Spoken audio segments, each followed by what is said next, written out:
सकिन्छ हैन?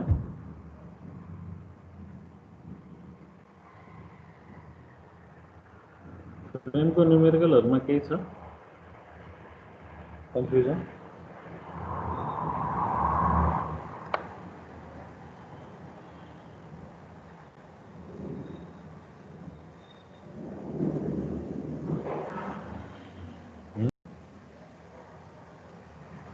फ्रेमको न्युमेरिकलमा अझै केही गर्नुपर्ने छ कि नभए म ट्रस सुरु गर्छु भन्ने हो।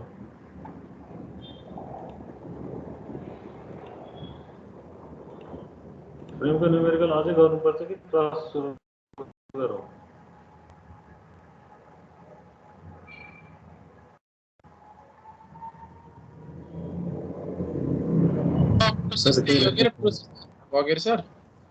प्रोसेस सबै त्यही हो हैन? त्यही नै हो प्रोसेस त। अब त्यो प्रोसेस त गर्न सकिने भयो। अब अरु चाहिँ अब के छ अरु नयाँ कुराहरु भयो भन्नु अगाडि हैन मतलब भयो तपाईहरुलाई मैले भन्नुपर्ने चिजहरु सबै भने हैन? तपाईहरुले प्रब्लम खोज्ने हो। लगभग सिमिलर प्रब्लमहरु त्यस्तै नै हो।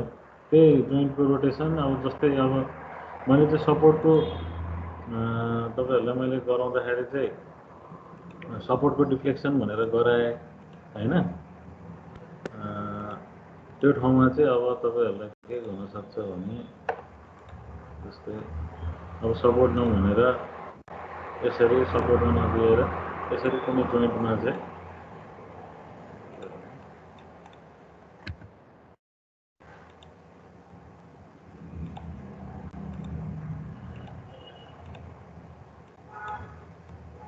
यो फ्रेम छ भने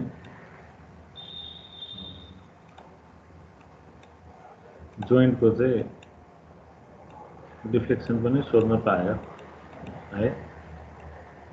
यस्तो हो। अब यो लोड छ यहाँ पनि यसरी लोड लाग्यो। अब यो जोइन्टमा डिफ्लेक्सन कति आउन सक्छ भनेर सोध्न सक्छ। अब त्यो गर्ने तरिका पनि सबै सेम हो के है। त्यसमा तपाईहरुले अब ओल्ड क्वेसन खोल्ने अनि नयाँ प्रब्लम हेर्ने, नयाँ प्रब्लमहरुमा के छ हेर्ने अनि त्यसलाई सल्भ गर्न थाल्ने है त।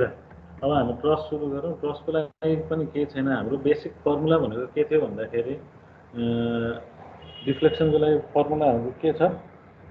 युनिट लोड मेथडबाट बेसिक फर्मुला डेल्टा भनेको हामीले केबाट सुरु गरेका थियौँ भने हाम्रो फाइनल रिलेसन भनेको integration sigma dash E into D V भनेको छ हैन? यो छ sigma dash E into D V भनेको छ। अब सिग्मा ड्यास भनेको इफेक्ट ड्यु टु के हो त? युनिट लोड हो हैन? युनिट लोडले गर्दा डेभलप भएको स्ट्रेस हो। अनि ई भनेको strain due to external load हो हैन? अब यसलाई हामीले समेसनको टर्ममा ट्रसको लागि गर्दाखेरि है यो हामीले अब के को लागि पढ्दैछौँ? ट्रसको लागि पढ्दैछौँ। यो ट्रसको लागि पढ्दैछौँ र यसमा हामीले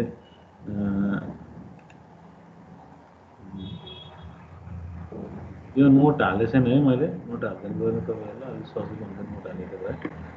हामीले unit load method for pin jointed frame अथवा त्यो पिन जोइन्टेड फ्रेम भन्नाले हामीले ट्रसको लागि बुझिन्छ। हामीले डिफ्लेक्सनको लागि के फर्मुला थियो भन्दाखेरि delta equals to sigma dash E into DV थियो हैन?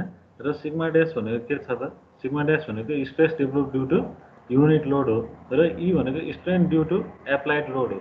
र यसलाई हामीले यो होल इन्टिग्रेसनलाई ट्रसको फर्ममा लिएर जाँदाखेरि चाहिँ यसलाई चाहिँ हामीले समेसनको फर्ममा राख्नुपर्ने हुन्छ है।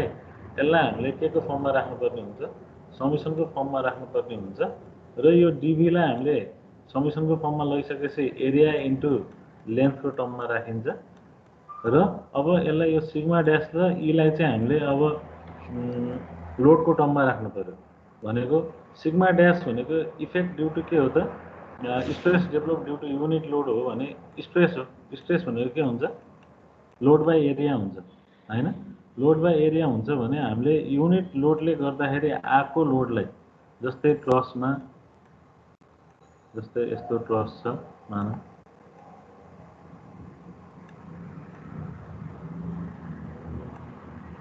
यस्तो ट्रस जीवन ट्रस छ हैन?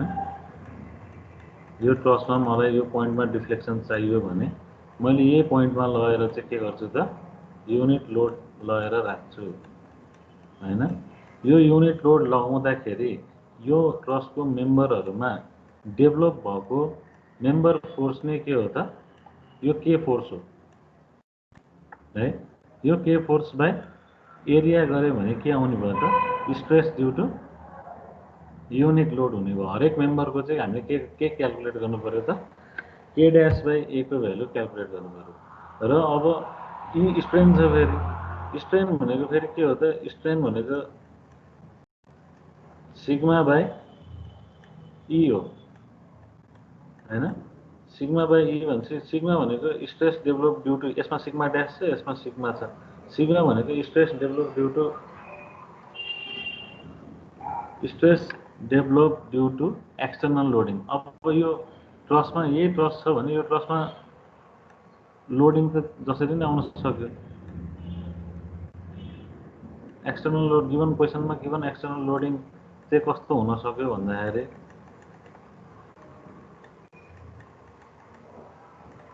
गिभन एक्सटर्नल लोडिङ चाहिँ यसरी दिन सक्यो हैन। गिभन एक्सटर्नल लोडिङ दिएछ भने यसको लागि यो एक्सटर्नल लोडिङलाई स्ट्रेस भनेको के हुने भयो फेरि लोड बाई एरिया आउने भयो इन्टु ई हुने भयो है।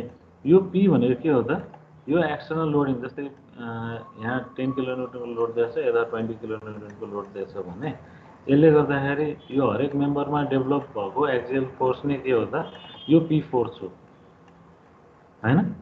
त्यसरी नै हरेक मेम्बरको लागि हामीले के क्याल्कुलेट गर्नु पर्यो त पी बाई ए क्याल्कुलेट गर्नु पर्यो है। हामीलाई हरेक मेम्बरको एरिया क्रस सेक्सन एरिया पनि चाहियो र यसलाई अब एज अ होल समेसनको टर्ममा राख्दाखेरि अब सिग्मा ड्यास भनेको के भयो त के बाई ए भयो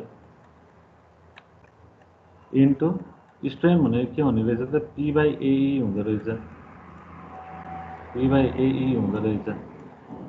र यो डिबी भनेको हामीले भोल्युमको टर्ममा एज अ इन्टिग्रेसन होल भोल्युमको टर्ममा राख्दाखेरि एरिया इन्टु लेन्थ नै हुँदो रहेछ भनेको यो यसलाई एरिया इन्टु लेन्थ नै मल्टिप्लाई गर्नु पऱ्यो भनेको यो एरिया काटियो हैन।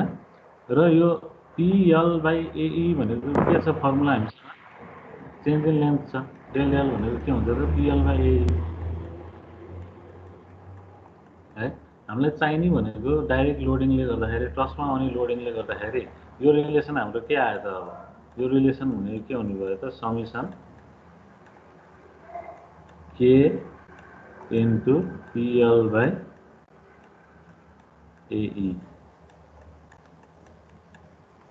भनेको यो ट्रसलाई अब हामीले के गर्नु पर्यो त हेर्नु त यो सबै मेम्बरको हरेक मेम्बरको लागि हरेक मेम्बरमा युनिट लोडले गर्दाखेरि आएको मेम्बर फोर्स एक्सटर्नल लोडिङले गर्दाखेरि आएको मेम्बर फोर्सलाई चाहिँ लेन्थ र एरिया र क्रस सेक्सनले चाहिँ के गर्नु पर्यो त लेन्थले मल्टिप्लाई गर्नु पर्यो एरिया र मोडुलस अफ इलास्टिसिटीले चाहिँ के गर्नु पर्यो डिभाइड गर्नु पर्यो। त्यो गरेपछि बल्ल हाम्रो के आउने भयो त ट्रसमा गिभन लोडिङले गर्दाखेरि आएको डिफ्लेक्सन चाहिँ हामीले निकाल्न सकिन्छ है। त्यो भनेको अब हामीले यो ट्रसलाई यो जस्तै यो क्वेसन छ मानौँ यो क्वेसन छ भने यो क्वेसनलाई एकचोटि पी सिस्टम अफ फोर्स यो क्वेसनको लागि एकचोटि पी सिस्टम अफ फोर्स निकाल्नु पर्यो है। एकचोटि पी सिस्टम अफ फोर्स निकाल्नु पर्यो भनेको पी सिस्टम भनेको एक्सटर्नल लोडिङले गर्दाखेरि हरेक मेम्बरमा डेभलप भएको मेम्बर फोर्स निकाल्नु पर्यो। अर्को केस भनेको के भयो त फेरि के सिस्टम अफ फोर्स निकाल्नु पर्यो। दुईचोटि यो ट्रसलाई सल्भ गर्नु पर्यो। त्यही भएर चाहिँ यो प्रब्लम चाहिँ लेन्दी हुने भयो क्या। भनेको यो युनिट लोडले गर्दाखेरि फेरि डेभलप भएको मेम्बर फोर्सहरू चाहिँ हामी के गर्नु पर्यो त क्याल्कुलेट गर्नु पर्यो। हजुर त्यो के ट्रसमा कि त्यो जिरो मेम्बर हुन्छ नि जिरो फोर्स मेम्बर हुन्छ नि त्यो मेम्बरको चाहिँ एक्चुअली काम के हो त्यहाँ त लोडिङ नलाग्ने भएपछि त्यो मेम्बरको चाहिँ एक्चुअली नभए नि नहुने हो नि जस्तो भयो नि त। तर खास एक्चुअली काम चाहिँ के हो फेरि नराखेर त भएन। त्यसको काम चाहिँ के यस्तो हो त्यो अहिले पो हामीले जिरो मेम्बर फोर्स भनेर क्याल्कुलेट गऱ्यौँ त्यो ट्रसको त आफ्नै सेल्फ वेट पनि हुन्छ कि हुँदैन। आफ्नै सेल्फ वेटले गर्दाखेरि पनि त्यो ट्रसमा के हुन्छ स्ट्रेसहरू डेभलप भइरहेको हुन्छ। अहिले त हामीले सेल्फ वेटलाई त नेग्लेक्ट गरिरहेछौँ नि त होइन। तर ट्रसले आफ्नो सेल्फ वेट त नेग्लेक्ट गर्दैन, उसले त आफ्नो लोड त लिइरहेको हुन्छ। हामीले खालि एक्सटर्नल लोडले गर्दाखेरि आएको मेम्बर फोर्स मात्र जिरो मेम्बर फोर्स भन्यो है। तर ट्रस्टमा एक्चुअली भन्दाखेरि हरेक मेम्बरमा चाहिँ एक्जियल फोर्स चाहिँ डेभलप भइरहेको हुन्छ क्या एक्चुअलमा चाहिँ। तर एक्सटर्नल फोर्सको गर्दाखेरि चाहिँ आफ्नै सेल्फ वेटले गर्दाखेरि चाहिँ स्ट्रेस डेभलप चाहिँ भइरहेको हुन्छ। अब कुनै कुनै एक्सटर्नल फोर्सले गर्दाखेरि चाहिँ त्यो मेम्बरमा चाहिँ के हुने भयो त मेम्बर फोर्स चाहिँ जिरो आउने हो। आफ्नो कन्फिगरेसन यस्तो भयो, आफ्नो कन्फिगरेसन मेन्टेन गर्नलाई त्यो मेम्बर त्यो त्यहाँ चाहियो नै होइन। आफ्नो कन्फिगरेसन गर्नलाई मेम्बर त चाहियो है, आफ्नो कन्फिगरेसन। अनि कतिपय केसमा कस्तो हुन्छ भने हामीले एक्स्ट्रा सेफ्टीको लागि पनि है, जस्तै यो फ्रेम छ, यो फ्रेम दुईटा कलमले धानिरहेछ भने, जस्तै मैले अहिले एउटा दुईटै फिक्स मानौँ है, दुईटा कलमले यो फ्रेम धानिरहेछ भने यो फ्रेममा मैले अर्को कलम लगेर राखेँ भने यो फ्रेम के हुन्छ त ओभरसेप हुन्छ कि हुँदैन? हुन्छ नि होइन। त्यस्तो बेलामा यो जुन एक्स्ट्रा कलम छ नि, यस्तो एक्स्ट्रा कलमलाई चाहिँ हामीले रिडन्डेन्ट कलम भनेर भन्छौँ क्या है। यो भनेको यस्तो यस्तो मेम्बरहरूले चाहिँ कस्तो बेला काम गर्छ भन्दाखेरि हामीले एक्सपेक्ट नगरेको लोडहरू आइदिन सक्छ नि कहिले कहिले स्ट्रक्चरमा है। हाम्रो एक्सपेक्टेसन, हाम्रो क्यालकुलेसनभन्दा बियोन्ड कुनै लोड आइदिन सक्छ स्ट्रक्चरमा कहिले कहिले। अब जस्तै अर्थक्वेक पनि 100% हामीले डिजाइन गर्ने अनुसार त त्यही रेन्जको अर्थक्वेक त आउँछ भन्ने जरुरी त हुँदैन। हामीले त एउटा सर्टेन यो वर्ल्डमा भइरहेको अर्थक्वेकको इन्टेन्सिटीलाई लिएर म्याक्सिमम ग्राउन्ड कुन हिसाबले हल्लिन सक्छ भनेर त्यो डाटा लिएर चाहिँ हामीले बिल्डिङहरू डिजाइन गरिन्छ। ग्राउन्डको एक्सेलरेसन मेजर हुन्छ अर्थक्वेकको। हरेक वर्ल्डमा जति पनि अर्थक्वेकहरू आयो, जस्तै हाम्रो यो गोर्खा अर्थक्वेकको ग्राउन्डको एक्सेलरेसन 0.7 G थियो भनेर भन्छ है। हामीले डिजाइन गर्दाखेरि बिल्डिङलाई 0.7 G को हिसाबले चाहिँ डिजाइन गर्छौँ भने कहिले कहिले अब त्यो 0.7 G पनि त पर्दिन सक्छ नि त होइन। त्यो एरियाको त्यो ठाउँको म्याक्सिमम अहिलेसम्मको अकरेन्स भएको अर्थक्वेकलाई लिएर डिजाइन गर्ने हो। अब कुनै कुनै अर्थक्वेक एकदम म्याक्सिमम अर्थक्वेक 25 वर्षपछिको रिटर्न पिरियड पनि भन्छ फेरि अर्थक्वेक डिजाइन गर्ने बेलामा। हामीले नर्मली डिजाइन गर्दाखेरि 500 वर्षको लागि डिजाइन गर्ने कि रिटर्न पिरियड भनेको त्यो इन्टेन्सिटीको अर्थक्वेक 500 वर्षपछि आउन सक्छ भन्ने हिसाबले डिजाइन गरिन्छ। कुनै चाहिँ 2500 वर्षपछिको रिटर्न हुनसक्छ भन्ने हिसाबले नै हुन्छ रिटर्न पिरियड होइन। अब त्यो भनेको अझै डेप्थमा गयो धेरै कुराहरू। यसलाई के बुझ्नु पऱ्यो भने त्यो भनेको एक्स्ट्रा मेम्बर हामीले राख्नुको कारण अथवा कुनै मेम्बरमा चाहिँ जिरो फोर्स मेम्बर आउँछ भने त्यो एक्सटर्नल लोडिङकोले गर्दाखेरि आउँछ। तर त्यसको इन्टरनल आफ्नो स्पेसेसहरू त त्यसमा त डेभलप भइरहेको हुन्छ है त है। जस्तै अब तपाईँलाई अर्को कुरा के भन्छु भने हामीले ट्रस नर्मल्ली डिजाइन गर्दाखेरि यसलाई हटाउँ है त अहिले।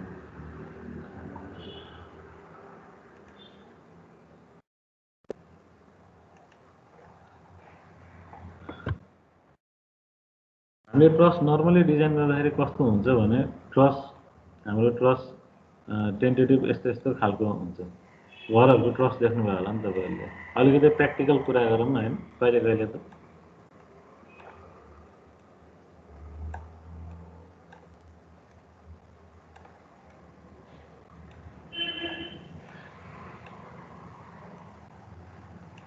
है। यस्तो खालको ट्रस देख्नुभएको छ नि। अनि यो चाहिँ हाम्रो केमा सपोर्ट हुन्छ त?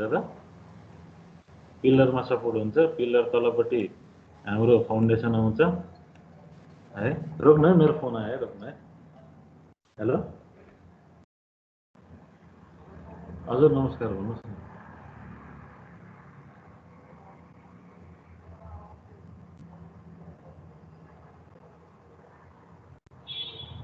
हजुर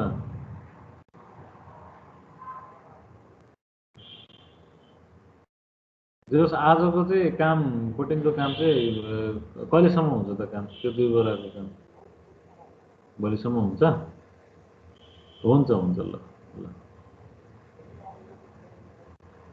ल, म भोलि मिलाइदिन्छु तपाईँलाई है।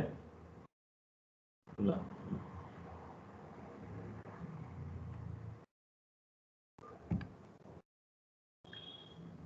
अहिले मैले अलिकति प्र्याक्टिकल कुरा गर्दैछु हेर्नु है त। यो अब ट्रस्ट भयो, यो कलम भयो, यो कलम चाहिँ हाम्रो केमा आउँछ, फाउन्डेसनमा आएर चाहिँ बसेको हुन्छ होइन। तल चाहिँ घरको फाउन्डेसन आउने भयो। यो चाहिँ जमिनको लेभलभन्दा हाम्रो जमिनको लेभल चाहिँ यो भयो। यो ट्रस्ट चाहिँ यहाँ पनि, यहाँ चाहिँ हामीले कनेक्सन दिएर चाहिँ राखेको हुन्छ। हामीले नर्मल्ली हेर्दाखेरि ट्रस्टको मेम्बरहरू डिजाइन गर्दाखेरि चाहिँ यो ट्रस्ट को मेम्बरहरू डिजाइन गर्छौँ र यो कलम डिजाइन गर्दाखेरि यो ट्रस्टको लोड चाहिँ यसमा आउँछ र त्यो एक्जियल लोडको लागि र अर्थक्वेक लोडको लागि चाहिँ यो कलमहरू चाहिँ डिजाइन हुन्छ। अहिलेलाई यो ट्रस्ट हेर्ने हो भने यो ट्रस्ट यसरी बसेको, यो माथि पनि हाम्रो अर्को एउटा मेम्बर आउँछ यसरी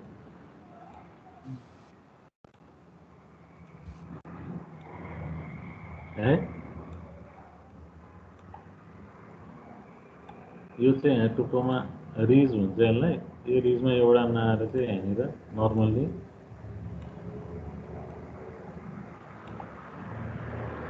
यस्तो खालको ट्रस्ट हुन्छ है। अब यो मेम्बर चाहिँ यसरी जाने भयो।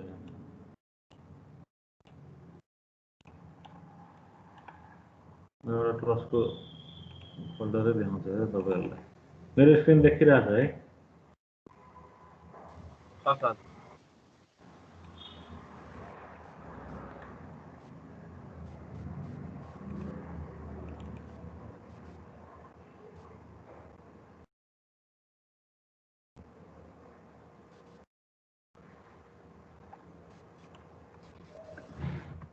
So chapter 1, 2, 3 सक्यो? हजुर, Chapter 1, 2, 3 भयो? 3 को ट्रस्ट गरेपछि सकिन्छ।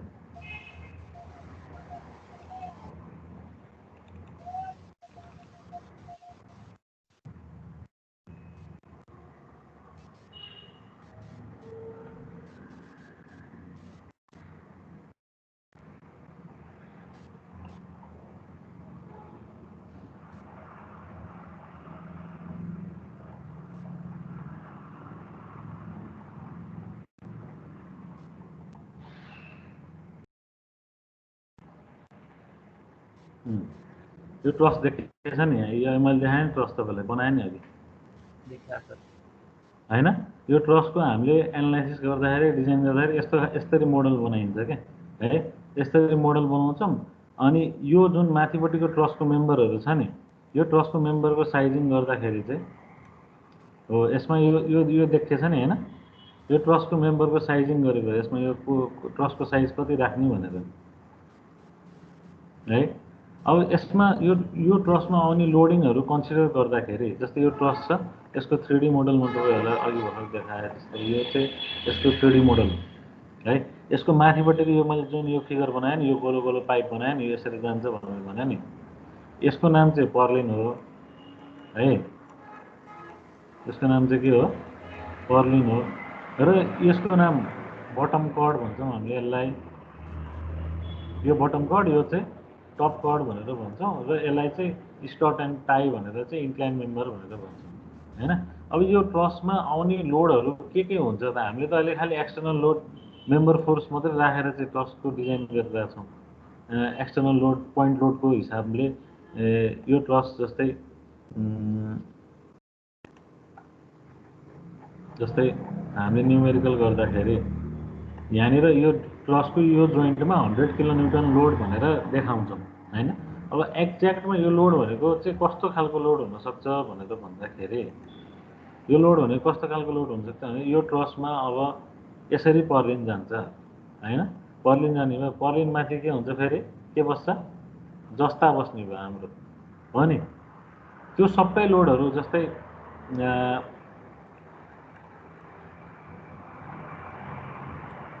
यो ट्रस एउटा यहाँ बस्छ यसरी होइन, अर्को ट्रस यहाँ बस्ने भयो, यो ट्रस सबै यसरी कनेक्सन हुने भयो हो।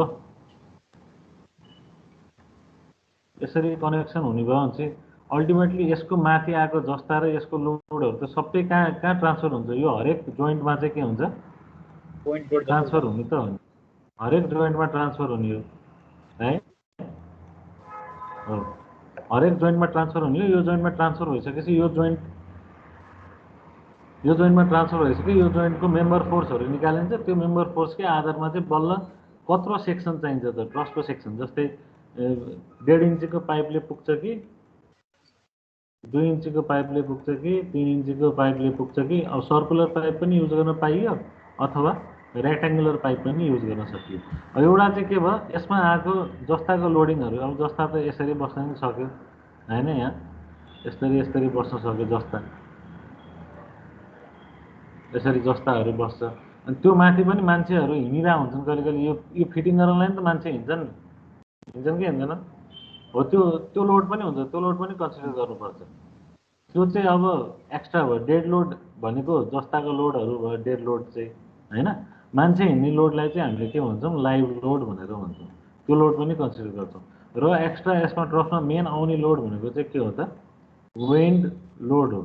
विन्ड लोड तपाईँले क्यालकुलेसन, विन्ड लोडको बारेमा पढ्नलाई चाहिँ हामीले still design of still structure भन्ने सब्जेक्ट पढ्छौँ। त्यो चाहिँ कुन सेमेस्टरमा पढ्छौँ भने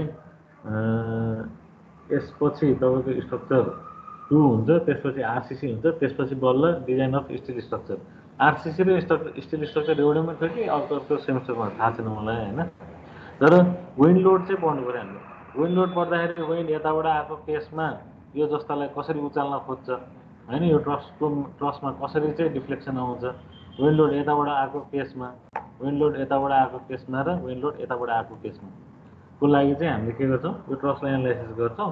त्यति बेला गर्दाखेरि अब यो विन्ड लोडले गर्दाखेरि हरेक जोइन्टमा के हुन्छ त, फोर्सेसहरू चाहिँ डेभलप भइरहेको हुन्छ। त्यसले गर्दाखेरि अब कुन डिरेक्सनको विन्डले सबभन्दा म्याक्सिमम इफेक्ट गरिरहेको छ त्यसलाई चाहिँ लिएर चाहिँ हामीले के गर्छौँ, अब त्यसको त्यसले गर्दाखेरि यो ट्रसमा डेभलप भएको मेम्बर फोर्सहरू, अब यो सबै अहिले त यो कम्प्युटरले नै निकालिदिन्छ। जस्तै यहाँ यो डायग्रामहरू बनेछ नि, यहाँ यो सबै बेन्डिङ मोमेन्ट डायग्रामहरू है, यो कलममा डेभलप भएको बेन्डिङ मोमेन्ट डायग्राम बनेछ यहाँ। कलममा डेभलप भएको एक्जियल फोर्स भयो, यो ट्रसमा डेभलप भएको यो रातो रातो सानो सानो रातो देखेछ यसमा, त्यो कलममा डेभलप भएको एक्जियल फोर्सेसहरू चाहिँ हो।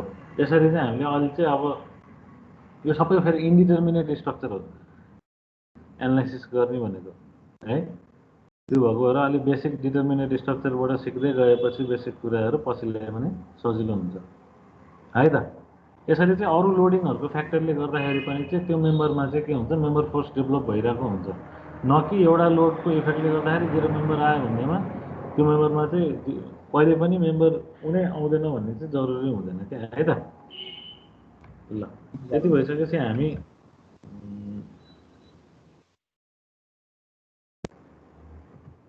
कहाँ पुगेका थियौँ भने हाम्रो डिफ्लेक्सनको इक्वेसन भनेर हेरेका थियौँ। डिफ्लेक्सनको इक्वेसन के आएको थियो त, के इन्टु यसलाई समेसन भनेर आएको थियो,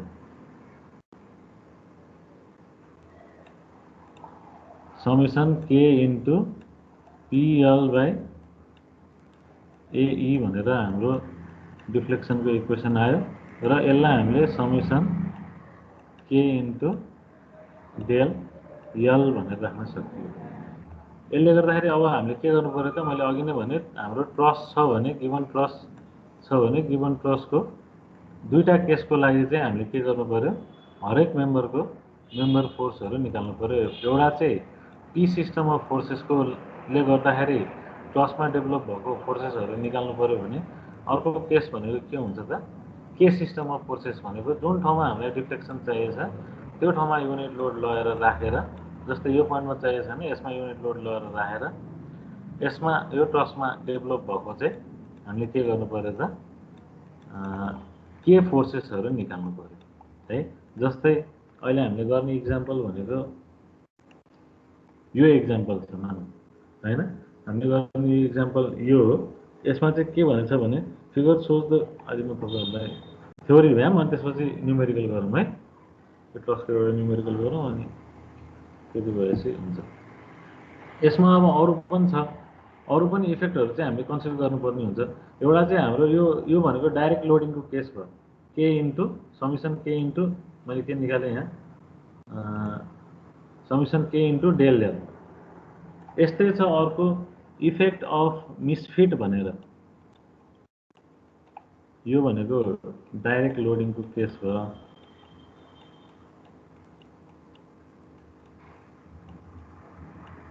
है यो भनेको डाइरेक्ट लोडिङको केस भयो। अर्को भनेको मिसफिटको इफेक्टले गर्दाखेरि भन्ने छ। अर्को भनेको हामीले त्यो डिफ्लेक्सन चाहिँ हामीले हेर्नुपर्ने हुन्छ चेन्ज इन टेम्परेचरले गर्दा है।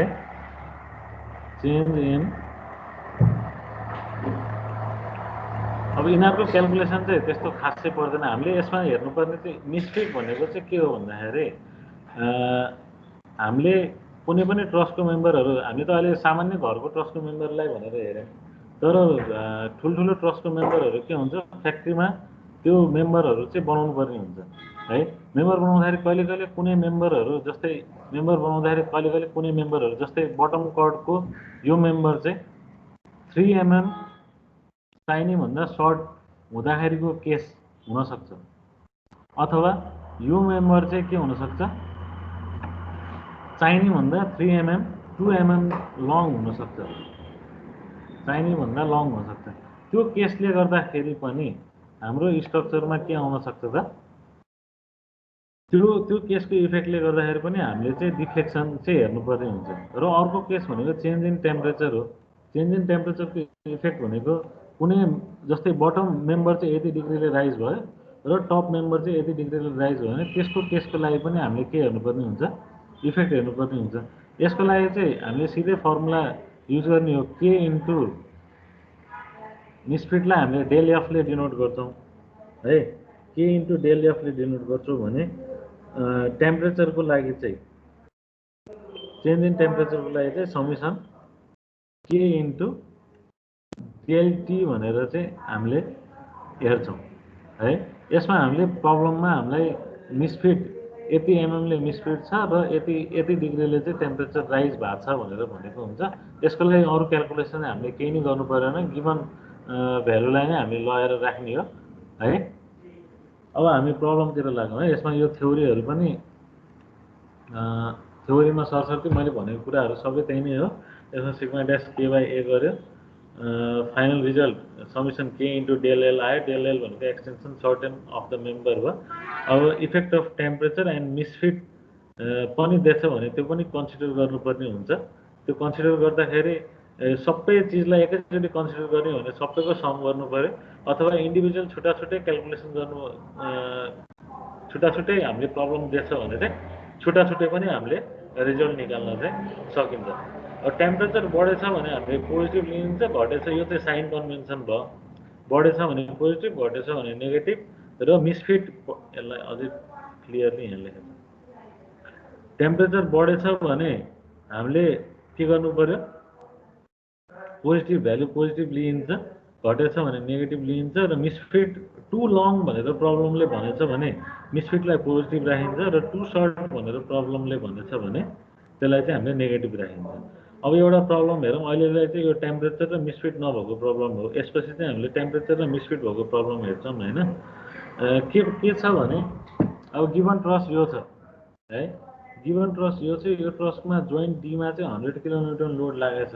यति बेला यो 100 किलोन्युटन लोड लाग्दाखेरि प्रब्लमले के भनेछ, figure shows the pin jointed truss loaded with a single load W 100 kN if the area of cross section of all the members, सबै मेम्बरको क्रस सेक्सन एरिया दियो।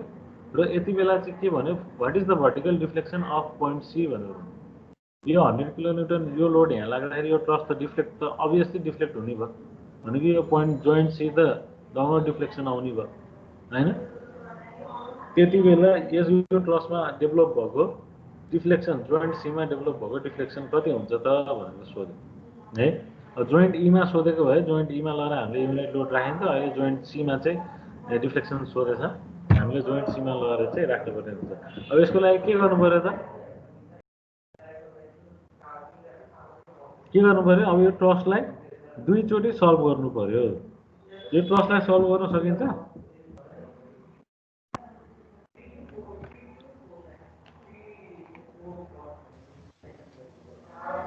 सकिन्छ नि यो ट्रसलाई सल्भ गर्न।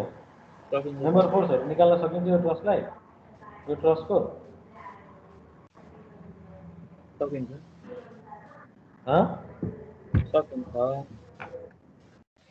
यो ट्रसको मेम्बर फोर्सहरू निकाल्नु पर्यो। मलाई त आउँदैन के सर गरौँ सल्भ गरौँ निकाल्न त हजुर हजुर निकाल्न मलाई आउँदैन त आउँदैन निकाल्नै ए निकाल्न आउँदैन आउँदैन सर अनि योभन्दा अगाडि स्ट्रेन इनर्जी मेथडमा निकाल्न सिकाएको जस्तो लाग्छ मैले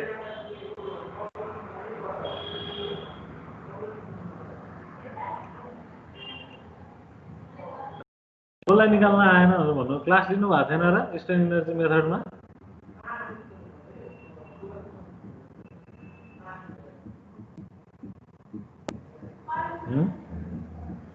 को मनोज भाइलाई अब नआएको कसलाई आउँदैन भन्नु म सिकाइदिन्छु मलाई प्रब्लम छैन सिकाउनलाई अनि मलाई आउँदैन कि सर मैले त्यो क्लास त लिएको थिएँ नि त तर भुलियो म पवन कार्की सर पवन भाइ हो पवन भाइ तपाईँले अब सुन्नु है के हो भने ट्रस्टको मेम्बर फोर्स अहिले त हामीले ट्रस्टको मेम्बर फोर्स भनेको त यो भनेको तपाईँले अब स्ट्रेन्थ अफ मेटेरियल पढेदेखि नै त्यसको इक्जाम पनि भएको छैन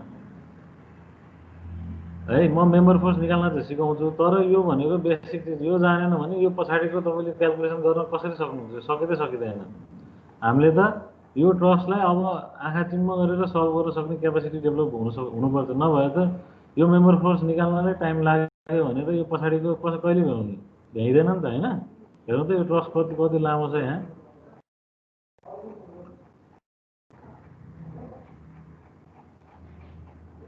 दुईचोटि सल्भ गर्नु पऱ्यो र लास्टमा यो टेबल पनि बनाउनु पऱ्यो हामीले स्ट्रेन्थ अफ मेटेरियलमा त खालि के गरिन्छ त यो गिभन लोडिङले गर्दाखेरि डेभलप भएको मेम्बर फोर्ससम्म मात्रै निकाल्न सिक्ने हो है त्यही भएर एकदम प्र्याक्टिस गर्न जरुरी छ प्र्याक्टिस नगरिकन मैले जतिचोटि भने पनि तपाईँहरूले सिक्ने भनेको त्यही प्रब्लमलाई मात्रै सिकिन्छ अरू प्रब्लम फेरि गर्न जानिँदैन है पवन भाइ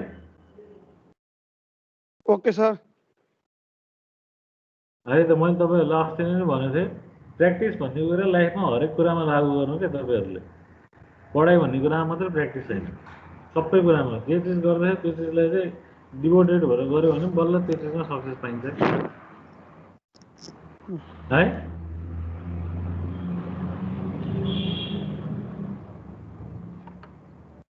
ल म यो सल्भ गर्न लाग्छ है हेलो हजुर म अफिसमा ल म मेरो क्लास भइरहेको छ क्लास सकिएपछि आउँछु म फोन गर्छु तपाईँलाई है ल ल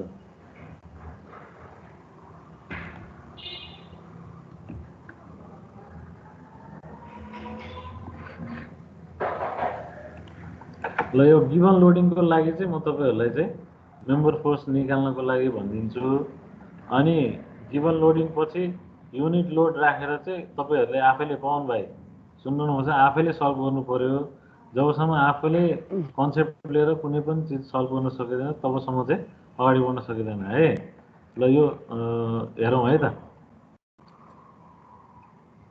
र म सँगसँगै सबैजनाले सल्भ गर्दै बस्नु पर्यो क्यालकुलेटर पेन राख्नु पर्यो हातमा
ट्रस्टको क्वेसनहरु के कम्प्लेक्स टाइपमा आउँदैन है धेरै मेम्बर भएको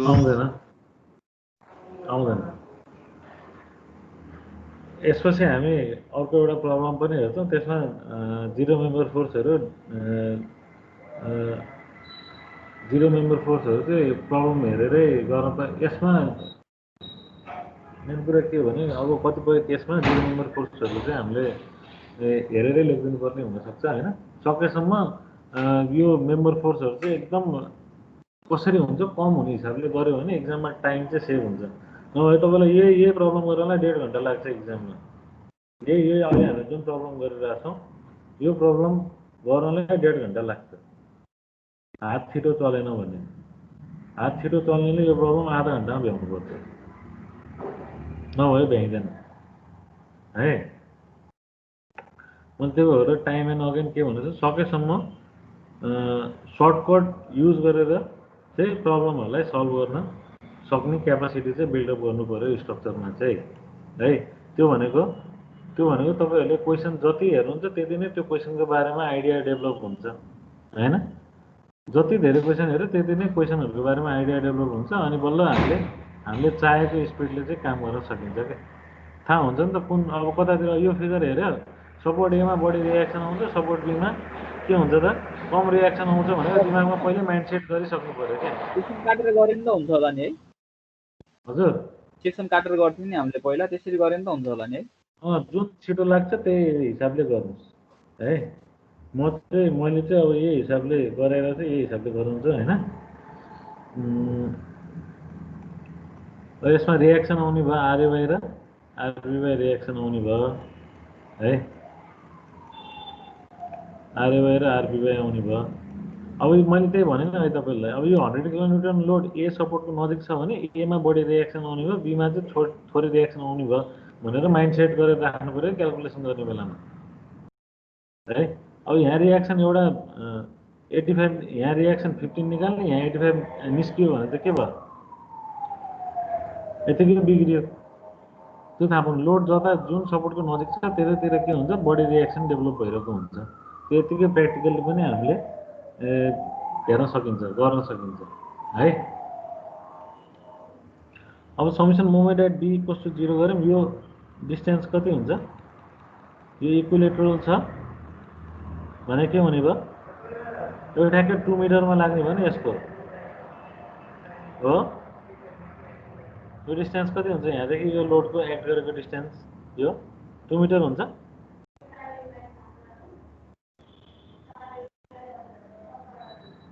यो बराबर छ नि हैन बराबर बिचमै लागेछ 100 किलोन्युटन नै हुने भयो moment at B equals to 0 गर्दाखेरि moment at B equals to 0 गर्दाखेरि यसलाई हामीले के भनेर लेखौँ भने सुरुमा थ्योरी राम्ररी लेखेर गर्दाखेरि calculation of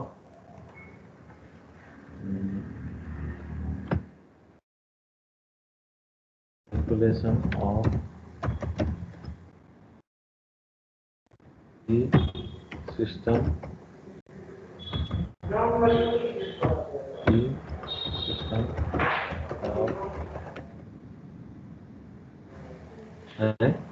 calculation of the system of forces भनेर लेख्ने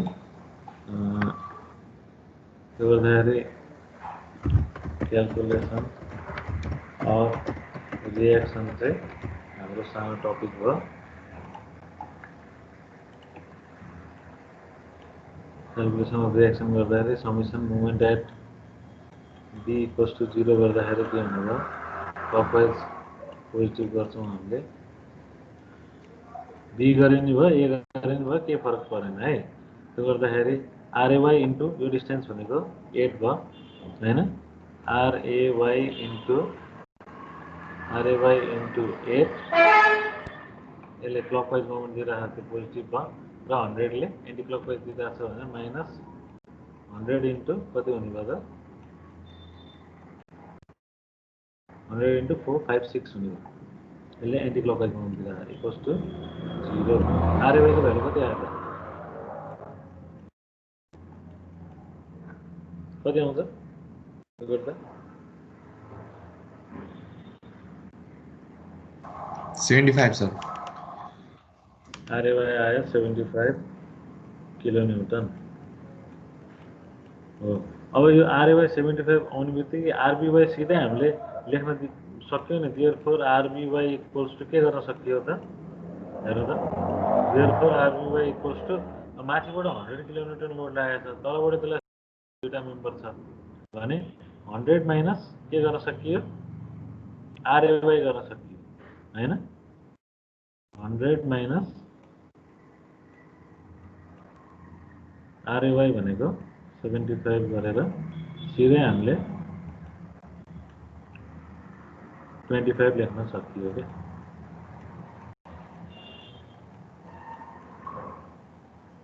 है त दुईटै के भयो त अपवर्ड, यो पनि अपवर्ड आयो। आरएवाई कति भयो त 75 र आरएवाई 25 भयो है। यो भइसकेपछि अब मेम्बर फोर्सहरू क्याल्कुलेट गर्नु पर्यो। अब मेम्बर फोर्स क्याल्कुलेट गर्नलाई टेकिङ जोइन्ट ए भनेर लेख्नु पर्यो है। कन्सिडरिङ जोइन्ट ए।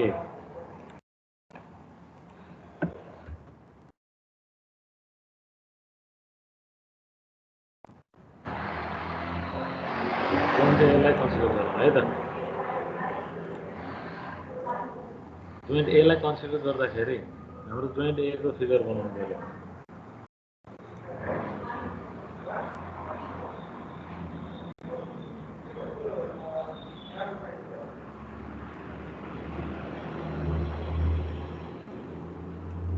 यस्तो हुने भयो। मैले के भनेको थिएँ, जहिले पनि के गर्ने टेन्साइल मान्ने भनेको थिएँ है। जहिले पनि टेन्साइल मान्ने। टेन्साइल मान्दाखेरि हाम्रो पोजिटिभ आयो नि नेगेटिभ आयो नि भ्यालुलाई पोजिटिभ आयो भने पोजिटिभ राख्ने, नेगेटिभ आयो भने नेगेटिभै राख्ने भनेर भनेको। यसको नाम एफ एडी भयो, यसको नाम एफ एडी भयो, एडी भयो। यसको नाम चाहिँ एफ एसी भयो है। एफ एडी एफ एसी भयो। यसलाई मैले होरिजेन्टल र भर्टिकल कम्पोनेन्टमा रिजल्भ गर्नुपर्ने हुन्छ। र यो थीटा चाहिँ कति छ 60 छ भने यो एंगल कति हुने भयो 60 नै हुने भयो हैन। र यो यसको होरिजेन्टल कम्पोनेन्ट कति आउँछ त अब एफ एडी को। एफ एडी को होरिजेन्टल कम्पोनेन्ट भनेको एफ एडी कति हुने भयो एफ एडी cos 60 डिग्री हुने भयो है। अनि यसको भर्टिकल कम्पोनेन्ट चाहिँ एफ एडी sin 60 हुने भयो हो। यतिसम्म ठिक छ है। र यहाँ चाहिँ हाम्रो मेम्बर फोर्स कति डेभलप भइरहेको छ 75 किलोन्युटनको रिएक्सन डेभलप भइरहेको छ। अब हामीले होरिजेन्टल यो दुईटा मेम्बर फोर्स निकाल्नको लागि हेर त हामीले यो गर्ने इक्वेसन भनेको समेसन अफ भर्टिकल फोर्स र समेसन अफ होरिजेन्टल फोर्स हो। समेसन अफ भर्टिकल फोर्स गर्यौं भने कुन अननोन हुन्छ त हामीसँग भर्टिकल एउटा यो छ र एफ एडी sin 60 डिग्री छ भनेपछि त्यसबाट के निस्किने भयो त एफ एडी। यदि summation of horizontal force equals to 0 गरेको भए के हुन्थ्यो एफ एसी पनि थाहा छैन एफ एडी पनि थाहा छैन, फेरि त्यसलाई इक्वेसन 1 भनेर लेख्नु पर्ने हैन। त्यही भएर फिगर हेरेर सुरुमा हाम्रो के निस्किन सक्छ त्यतातिर चाहिँ लाग्यो भने चाहिँ अलिकति छिटो हुन्छ है त। अब यसमा summation of vertical force equals to 0 है। अपवर्ड पोजिटिभ गऱ्यौँ भने के हुन्छ 75 प्लस के गर्न सकियो F AD sin 60 F AD sin 60 equals to 0 हुनु। एफ एडी को भ्यालु कति आयो त्यो गर्दा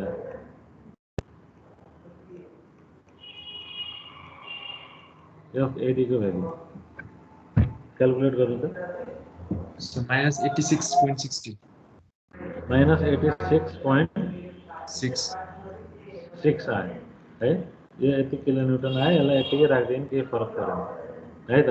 अब फेरि summation of horizontal force equals to 0 गऱ्यौँ यो डाइरेक्सनलाई मैले पोजिटिभ लियो भने के हुने भयो अब यो डाइरेक्सनमा कुन कुन लागिरहेछ एफ एडी क्रस 60 र एफ एसी लागिरहेछ त्यो भनेको यसलाई अब मैले F A C plus F A D हैन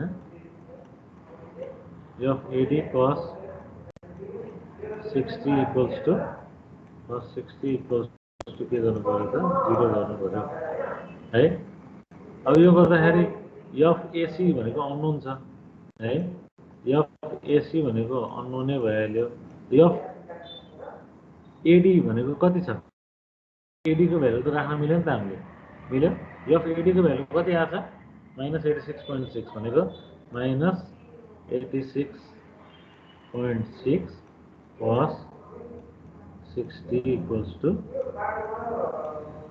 0 हो यो गर्दाखेरि एफ एसी को भ्यालु निस्किने भयो कति निस्किने भयो एफ एसी को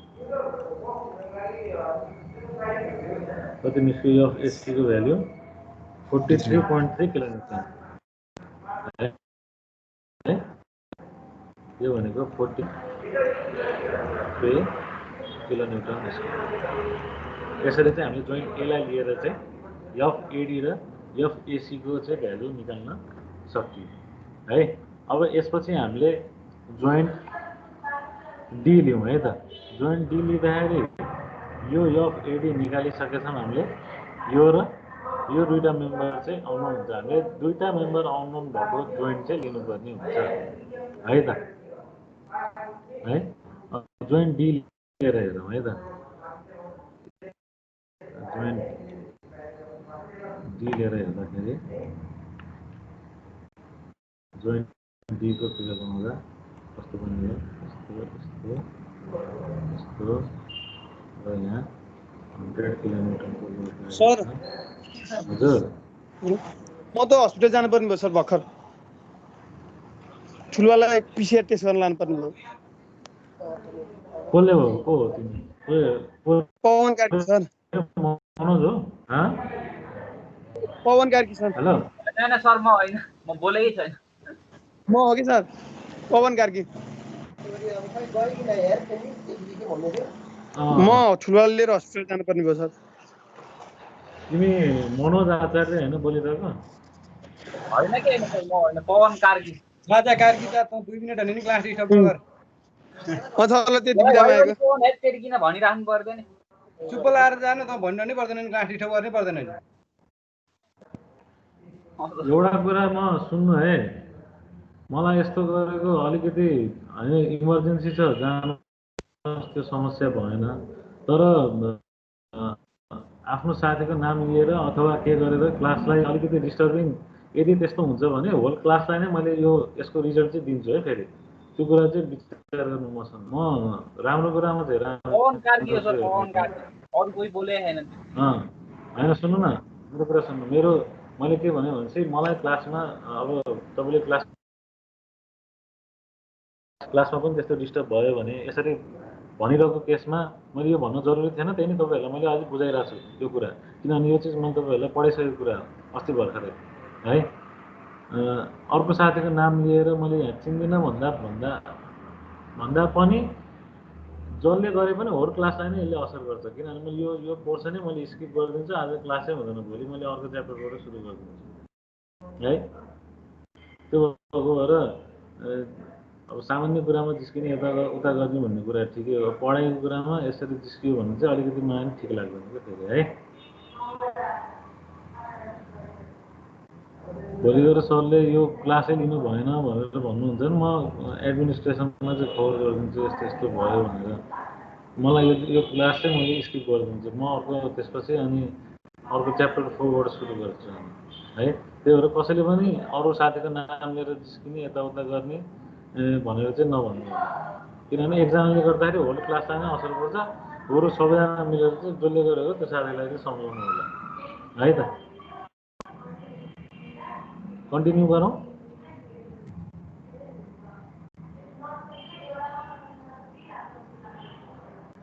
नारायण भाइ कन्टिन्यू गरौँ त्यो नबुझेको पवन कार्कीले सर गरौँ सर होइन के भन्न खोज्नुभयो कुरो केही बुझिएन सर भन्न त भन्नुभयो कता क्लासमा डिस्टर्ब नगर भन्नुभएको कसले डिस्टर्ब गरेर सर यहाँ के भनेको मैले कुरै बुझिनँ कि होइन के भयो भन्दाखेरि अहिले भर्खरै पवन भाइले कि कसले म जान लाग्यो भनेर भन्यो फेरि अर्को एकजनाले बोलेको पवन होइन कि म पवन होइन सर म त यो हो भनेर भन्यो अब मैले कसको कुरा के पत्याउने कि होइन सर बोलेको पवनै हो कि अरू कोही होइन सर होइन त्यो कति पनि डिस्टर्ब भएको छैन ऊ पवनै हो बोलेको हजुरले मनोज आचार्य भन्ने नाम लिइरहनु भएको थियो पवनले चाहिँ बिदा मागिरहेको कि सर नबुझेको फेरि पवनले नै होइन नबुझेको पवनले नबुझेर गराउनु भनेको अनि अहिले हस्पिटल जानु पर्यो भने पवनले अनि हजुरले चाहिँ मनोज आचार्य बोलेको भनिरहनु भएको थियो मनोजले चाहिँ म बोलेको होइन भनेको कि सर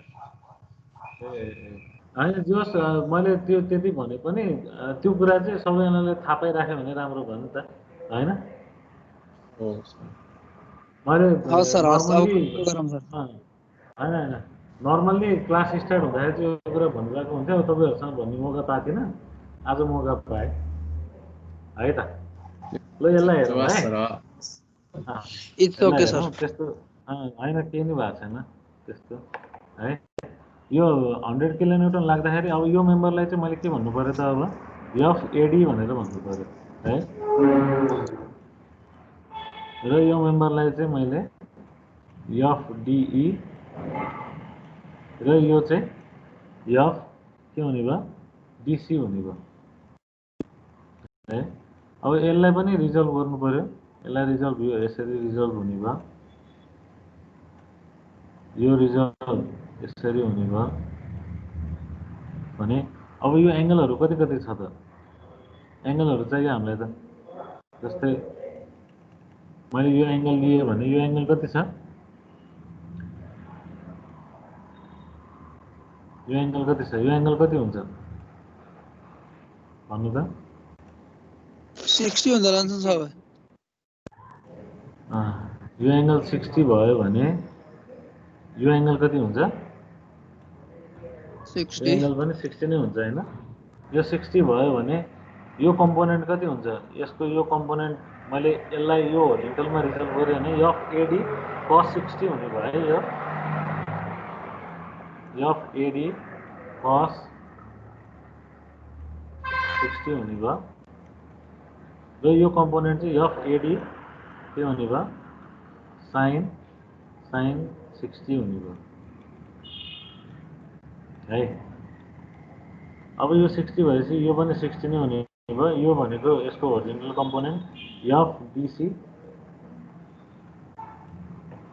cos 60 र यो चाहिँ एफडीसी sin 60 भयो है सबैले रिजल्भ गरियो अब यसमा हामीसँग नोन भनेको कुन छ नोन भनेको एउटा एफएडी मात्रै छ एफएडी छ यो दुईटा चाहिँ अननोन छ यसमा हामीले summation of vertical force equals to 0 गर्यौं भने के हुन्छ त भर्टिकल फोर्सेसहरु कुन छ त एउटा 100 किलोन्युटन एउटा एफएडी sin 60 अर्को एफडीसी मात्रै छ भनेपछि यसबाट के निस्किदो रहेछ त एफडीसी निस्किदो रहेछ है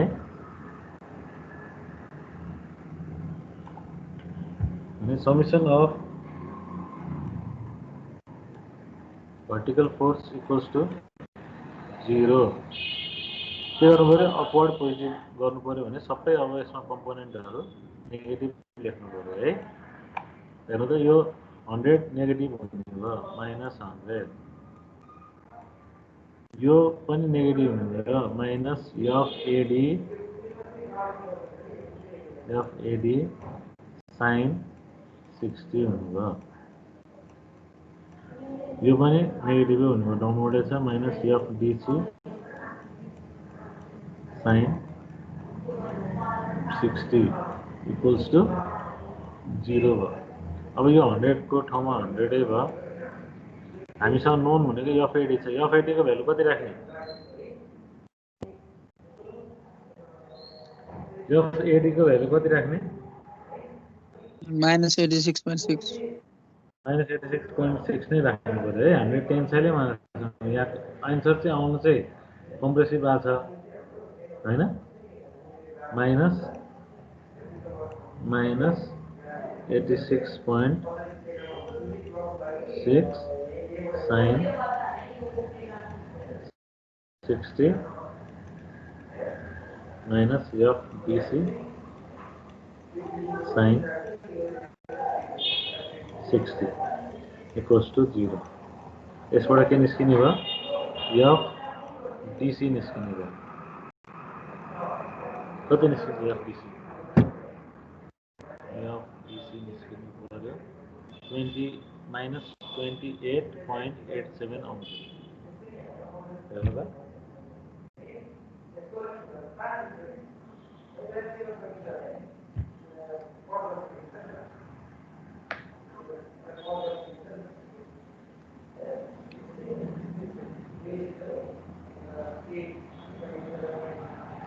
आयो सबैजनाको माइनस 28.87 यो गरिसकेपछि अब समेसन अफ फेरि के गर्नु पर्यो होरिजन्टल फोर्स इक्वल्स टु 0 गर्नु पर्यो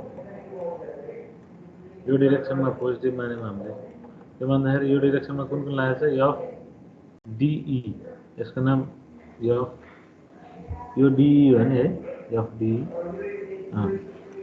एफ डिई स्लोप निकाल्न सक्दैन हजुर स्लोप हामीले उता निकाल्थ्यौँ नि त्यो होरिजन्टल डिफ्लेक्स स्लोपहरू के त्यो पर्दैन सोध्दैन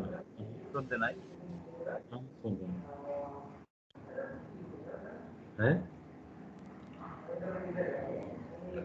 अब एफ यसमा के हुने भयो होरिजन्टल फोर्स इक्वल्स टु 0 गर्दाखेरि F D E plus F D C cos 60 हुने भयो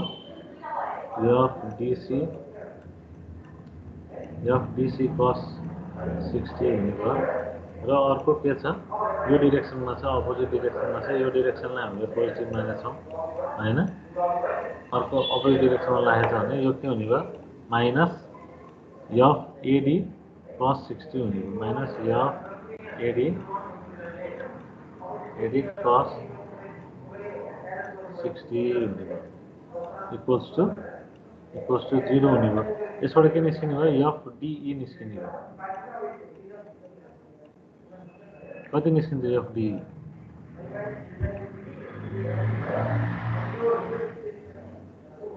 एफ डिई को भ्यालु यही छ एफ डिई को भ्यालु पनि 28.86 नै आउँदो रहेछ है एफ डिई को भ्यालु त्यो चेक गर्नु है तपाईहरुले क्याल्कुलेट गरेर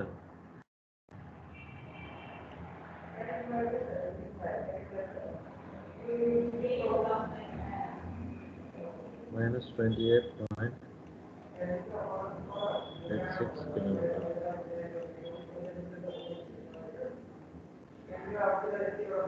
भयो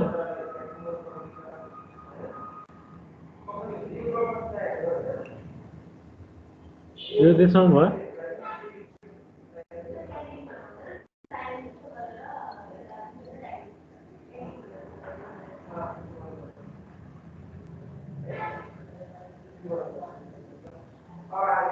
सर हाम्रो के काटेर गर्न दिँदैन है हजुर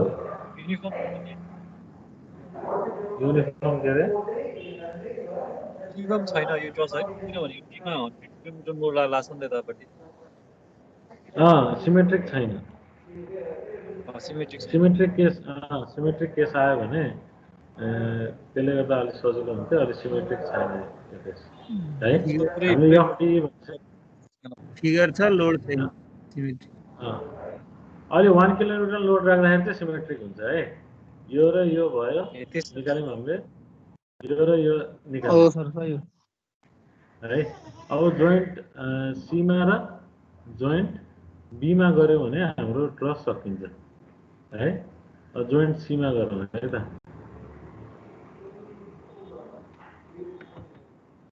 राम्ररी मेटे है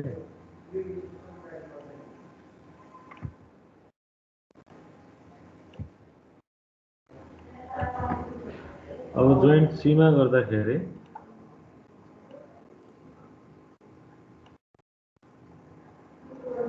यस्तो हुने हो यसको कम्पोनेन्ट यो दुईटा आउने भयो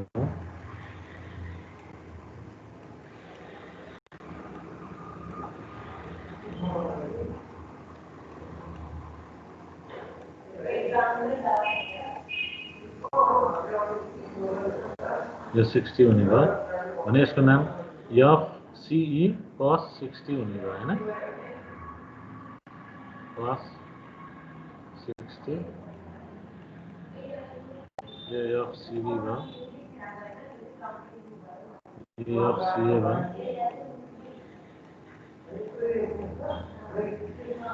यो भनेको यो 60 भएपछि 60 हुने भयो यसको नाम FCD cos cos 60 हुने भयो यसको नाम यो भनेको कति हुने भयो यो चाहिँ FCD sin 60 FCD sin 60 हुने भयो यो चाहिँ FCE sin 60 हुने हो यो चाहिँ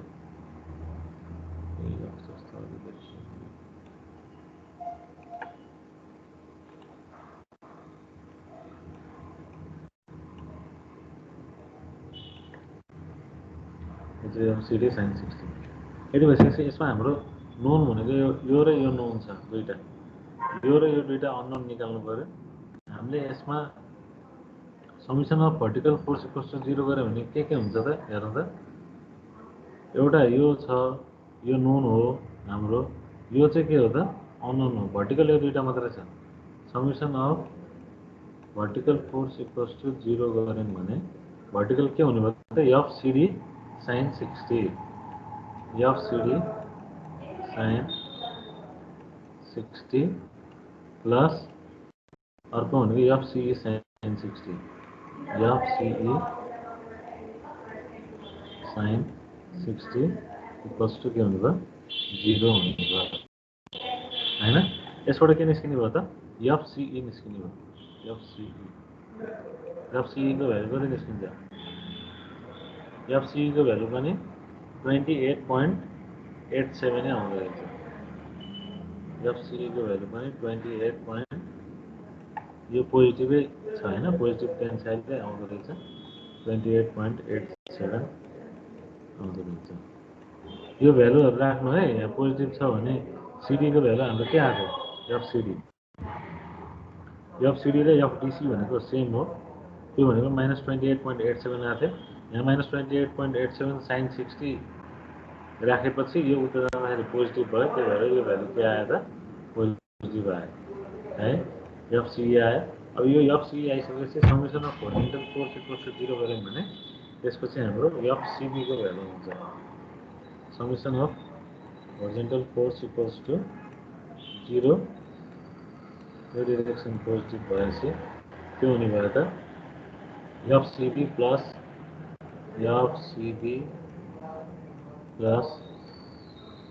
FCE cos 60 FCE cos 60 हैन अनि माइनस FCA र अझै माइनस यो पनि यो राइट टु लेफ्ट छ FCD cos 60 minus FCD cos 60 equals to 0 है यसमा हाम्रो नोन भनेको कुन भयो त FCD नोन छ FCD यो नोन भयो अनि त्यसपछि FCE पनि नोन छ यो नोन छ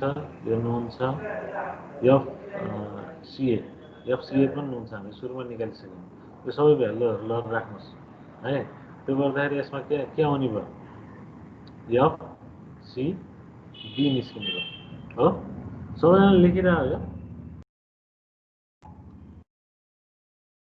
लेखिरहेछ नि है सबैजनाले FCB पनि पोजिटिभ हुनुभयो हाम्रो बटम मेम्बरहरु दुईटै टेन्साइलै आयो होला होइन, पोजिटिभै आयो होला। के आएको छ एफएसी के आएको थियो हाम्रो? एफएसी टेन्साइलै आएको थियो है। र एफसिबी पनि के आएको छ त? टेन्साइलै आयो। कति आयो त? 14.43 किलोमिटर। म तपाईँहरूलाई अस्ति नै भनेको थिएँ, पहिला स्ट्रेन एनर्जी मेथड पनि भनेको थिएँ। बटम मेम्बर चाहिँ टेन्साइल, टप मेम्बर चाहिँ कम्प्रेसन भनेर भनेको थिएँ। डिई के आएको छ त? डिई कम्प्रेसनै आएको छ है। प्रायः यसरी नै चाहिँ डिस्ट्रिब्युसन भएको हुन्छ है त। अब यो एफसिबी पनि निस्क्यो, एफसिई पनि निस्क्यो। अब जोइन्ट बीलाई गरेपछि सर के हाम्रो भन्नु भयो हजुर के भन्नु मैले थियो? भनेको यसरी लोडिङ लागेको केसमा नेक्स्ट प्रायः जस्तो केसमा हाम्रो के हुन्छ भने बटम मेम्बरहरू जुन छ नि, जस्तै यो bottom member AC, bottom member CB, यो बटम मेम्बर भयो। यो मेम्बर चाहिँ हाम्रो टेन्साइल हुन्छ कि। जस्तै मैले एउटा बिमलाई हेरेँ भने यो बिममा माथिबाट यसरी लोड आउँदाखेरि यो बिम कसरी बाङ्गिन्छ त? यसरी बाङ्गिन्छ नि, यसरी बाङ्गिन सक्छ नि हो। त्यो गर्दाखेरि यसको बटम मेम्बर के भन्छ? तन्किरहेछ होइन। र माथिपट्टिको यो पोर्सन चाहिँ के छ? के भएको छ त? खुम्चिन खोजिरहेछ भनेको यो कम्प्रेस भएको छ हो। त्यसरी नै यो माथिबाट लोडिङ आउँदाखेरि यो ट्रस कसरी चाहिँ डिफ्लेक्ट हुन खोज्छ? त्यसरी डिफ्लेक्ट हुन खोज्यो। त्यो हुँदाखेरि बटम मेम्बर चाहिँ टेन्साइल, बटम मेम्बरको मेम्बर फोर्सेसहरू चाहिँ र टप मेम्बरको मेम्बर फोर्सेसहरू चाहिँ के हुन्छ त? कम्प्रेसनमा जान्छ कि थ्याङ्क यू सर है। हो मेन बुझ्ने भनेको कुराहरू यस्तो हुन्छ। अब यो लजिकको कुराहरू, अब यो कुराहरू तपाईँहरूले जति न्युमेरिकल हामीले के गरिन्छ, हाम्रो बानी के हुन्छ भने न्युमेरिकल सल्भ गर्दाखेरि कम्प्रेसन आयो, कम्प्रेसन राख्दैन, टेन्सन आयो, टेन्सन राख्ने। तर फोर्सेसको नेचरहरू चाहिँ कसरी चाहिँ फोर्स चाहिँ यो 100 किलोमिटर यहाँ लाग्दाखेरि फोर्स चाहिँ कसरी, कुन मेम्बरमा चाहिँ कम्प्रेसिभ, कुन मेम्बरमा चाहिँ टेन्सन आइरहेछ, कसरी डिस्ट्रिब्युट भइरहेछ, त्यो एनालाइज गर्न सक्यो भने इक्जाममा पनि सजिलो हुनुभयो। किन सजिलो हुनुभयो भन्दाखेरि हामीले त्यो लोडले गर्दाखेरि फोर्सको नेचर, डिस्ट्रिब्युसन थाहा पायो भने त हामीले त के कुरा कन्फर्म हुन्छ भने इक्जाममा हामीले प्रब्लम सल्भ गर्दाखेरि यो बटमको चाहिँ अब यहाँ टेन्साइलै आउनुपर्छ, कम्प्रेसिभ आएन मेरो एन्सर रङ हुन्छ भन्ने कुरा चाहिँ माइन्ड सेट हुन्छ नि त। त्यो भयो हुन्छ कि हुँदैन है। मैले यस्तो कुराहरू तपाईँहरूलाई टाइमै नगएन भनिरहेको छु। त्यो भएको भएर चाहिँ तपाईँहरू यो कुराहरू चाहिँ एकदम अब स्ट्रेन्थ अफ मेटेरियल इक्जाम हुँदाखेरि पनि स्ट्रेन्थ अफ मेटेरियल प्रब्लमहरू प्र्याक्टिस गर्दाखेरि पनि यसो एनालाइज गर्नु। यो मेम्बर फोर्स त्यति बेला भन्नुभएको छ सरले, बटम मेम्बरको न्युमेरिकलहरू क्यालकुलेट गर्दाखेरि बटम मेम्बरको के आइरहेछ त, टप मेम्बरको कसरी डिस्ट्रिब्युट भइरहेको छ मेम्बर फोर्सेसहरू है। अब यो भइसकेपछि अब मेम्बर जोइन्ट बीको लागि हेर्दाखेरि जोइन्ट बीको लागि हेर्दाखेरि RB/25 छ।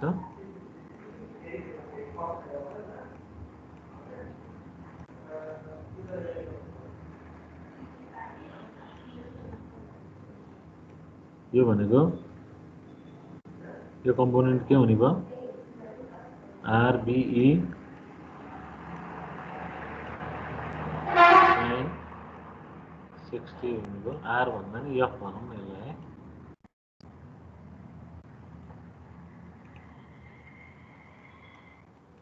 FBE sin 60 हुने भयो र यो चाहिँ FBE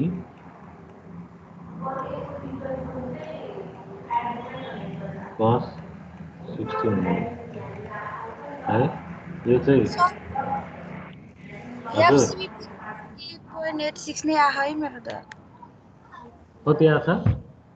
-28.86 FCB हजुर। क्यालकुलेट गर्नु सबैजनाले एकचोटि। FCB 14.43 नै आयो मेरो चाहिँ। 14.43 नै आयो। यहाँ पनि 14.43 नै आएको छ। मैले त्यो भएको भएर 14.43 नै लेखेको है। तपाईँको भ्यालु मिस्टेक भयो। यहाँ कुनैमा cos 60 राख्न छुट्यो कि 28.87 लाई cos 60 ले मल्टिप्लाई गर्न छुट्यो कि के छ? अथवा के भाव हुन सक्छ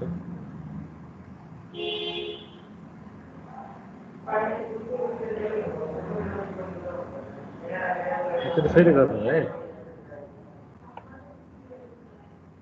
अब यति भइसकेपछि हाम्रो यसको नाम चाहिँ के हुन्छ त यसको नाम चाहिँ FBC हुने हो यसमा हाम्रो अननोन भनेको खालि FB मात्रै हो summation of vertical force equals to 0 गर्यौं भने हाम्रो एन्सर निस्किन्छ है summation of vertical force equals to 0 गरौँ summation of vertical force equals to 0 करो तो गर्दाखेरि FBE sin 60 plus 25 equals to 0 गऱ्यौं भने FBE को भ्यालु निस्किन्छ FBE को भ्यालु 28.86 आयो 86 आउँदो रहेछ नेगेटिभ है यति भएपछि हाम्रो यो जति पनि मेम्बर फोर्सेसहरु जुन पनि आयो त्यो सबै मेम्बर फोर्सहरु चाहिँ के हो पी फोर्सेसहरु भन्छौं हामीले त्यसलाई है त्यसलाई हामीले के फोर्सेस भन्छौं पी फोर्सेस भन्छौं यसरी नै अब यो प्रब्लममा हामीलाई के भनेछ भने calculate deflection vertical deflection at point C भनेर भनेछ त्यो भएको भएर अब नेक्स्ट हाम्रो नेक्स्ट स्टेप चाहिँ के हुने भयो त मैले यसलाई सबै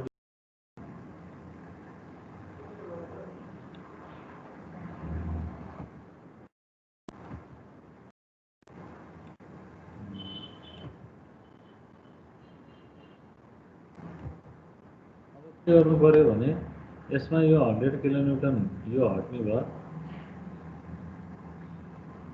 है र सी जोइन्टमा हामीले लगाएर के गर्नु पर्यो त 1 किलोन्युटनको लोड लगाएर राख्नु पर्यो भनेको नयाँ फिगर बनाउनु पर्यो नयाँ फिगर बनाउनु यहाँ लेख्नु पर्यो क्याल्कुलेसन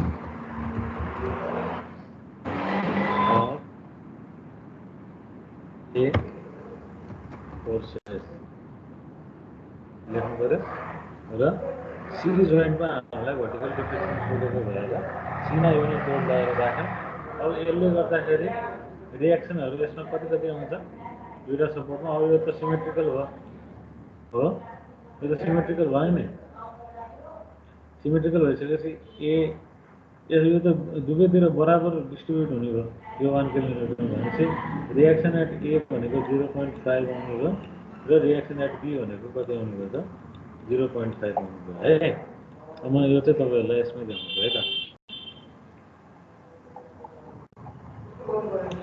यसरी नै चाहिँ अब यो 1 किलोन्युटन लोड लगाउँदाखेरि अब फेरि सबै मेम्बरमा डेभलप भएको मेम्बर फोर्सहरु निकाल्नु पर्यो यसमा यो लेखिएको छ जुन 0.57 तर हामीलाई के थाहा छ भने प्रिपेयर गरेर देखाउनु पर्छ यो हजुर तर हामीलाई थाहा छ भने के प्री प्रोसेस गरेर ma = 0 गरेर देखाउनु पर्छ पर्दैन मैले अहिले भर्खर जुन गरेँ नि डाइरेक्ट लेख्नु भयो है मैले यो जुन लेखेर भन्दिए नि सिधै यसरी सिधै राख्दिनु भयो कि त्यो गर्नै परेन के पनि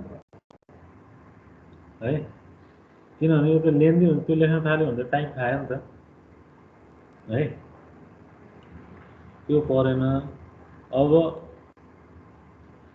यसमा अब क्याल्कुलेट गरेर देखाएको 0.5 र 0.5 आयो फेरि अघि नै गरेको जस्तै नै हामीले सबै जोइन्टहरुलाई लिएर जस्तै अब यसमा जोइन्ट ए जोइन्ट बी र जोइन्ट सी लाई गर्यौं भने अरु यतापट्टिको जोइन्टलाई गर्नु पर्दैन है त जोइन्ट ए लाई र जोइन्ट बी लाई गर्यौं भने अरुलाई गर्नु पर्दैन जोइन्ट ए लाई गर्यौं भने यो र यो निस्किने भयो जोइन्ट बी लाई गरेपछि बीसी र डीई को मेम्बर फोर्स निस्किएपछि यो र यो सिमेट्रिक भयो यो र यो सिमेट्रिक भयो यो र यो सिमेट्रिक भयो हेर्नु त एडी र ईबी सिमेट्रिक छ एउटै छ है एसी र बीसी सिमेट्रिक छ यसको एउटै छ यसमा गर्नुपर्ने भनेको जोइन्ट ए लाई र जोइन्ट बी लाई गरेपछि अरु जोइन्टलाई गर्नु परेन भयो यति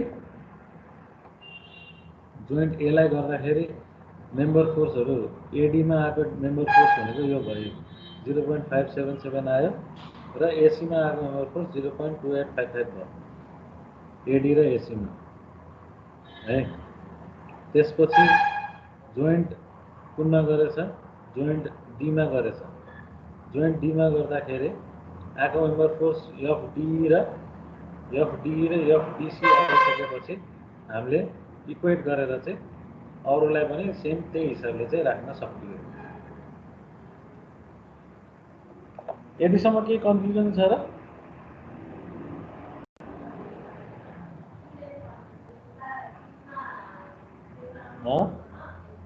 यतिसम्म कसैलाई केही कन्फ्युज छ भने भन्नु है। नभए यो लेख्ने भयो लेख्नुहोस्, यसमा यो देखाएको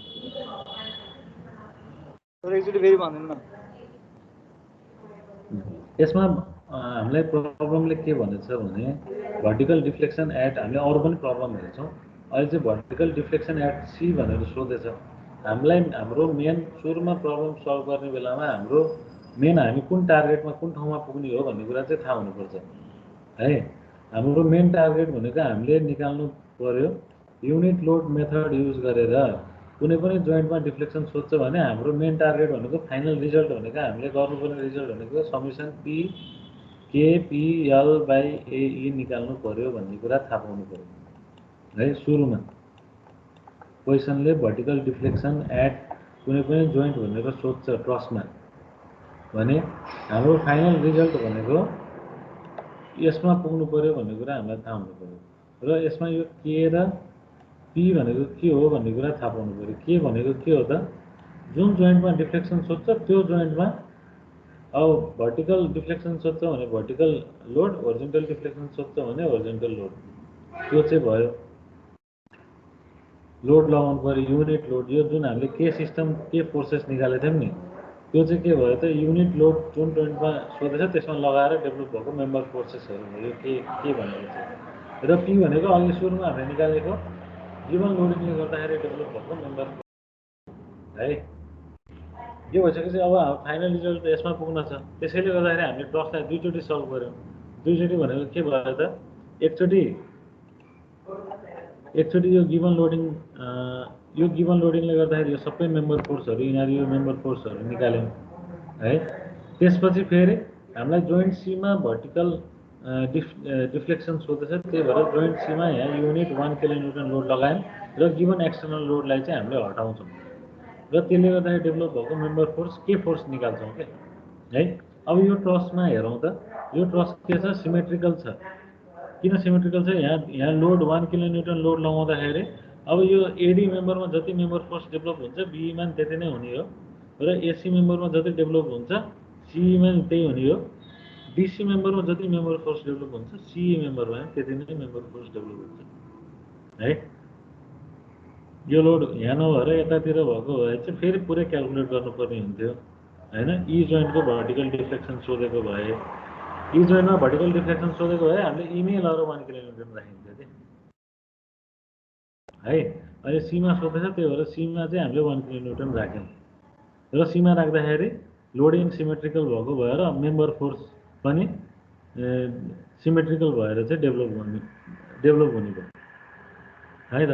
भनेको हामीले जोइन्ट एलाई सल्भ गऱ्यौँ भने मेम्बर एडी र एसीको मेम्बर फोर्स निस्किन्छ र जोइन्ट डीलाई सल्भ गर्दाखेरि डीसी र डीईको मेम्बर फोर्स निस्किन्छ भने 1 2 3 4 यो चारवटा मेम्बर फोर्स निस्क्यो भने यो मेम्बर फोर्स निस्किसक्यो। योसँग डीसीसँग इसीको मेम्बर फोर्स बराबर हुन्छ, बीएसँग इबीको मेम्बर फोर्स बराबर हुन्छ र एसीसँग सीबीको मेम्बर फोर्स बराबर हुन्छ क्या। भनेको हामीले जोइन्ट एलाई र डीलाई मात्रै सल्भ गर्नु पर्यो। टेकिङ जोइन्ट ए भनेर यो दुईवटा निकाल्ने, जोइन्ट डी भनेर यो दुईवटा मेम्बर फोर्स निकालेपछि अरूलाई चाहिँ हामीले के गर्न सकियो त यसरी AD equals to B equals to यो, AC equals to CB equals to यति किलोमिटर भनेर चाहिँ हामीले राख्न सकियो। ठिक छ, यतिसम्म ठिक छ।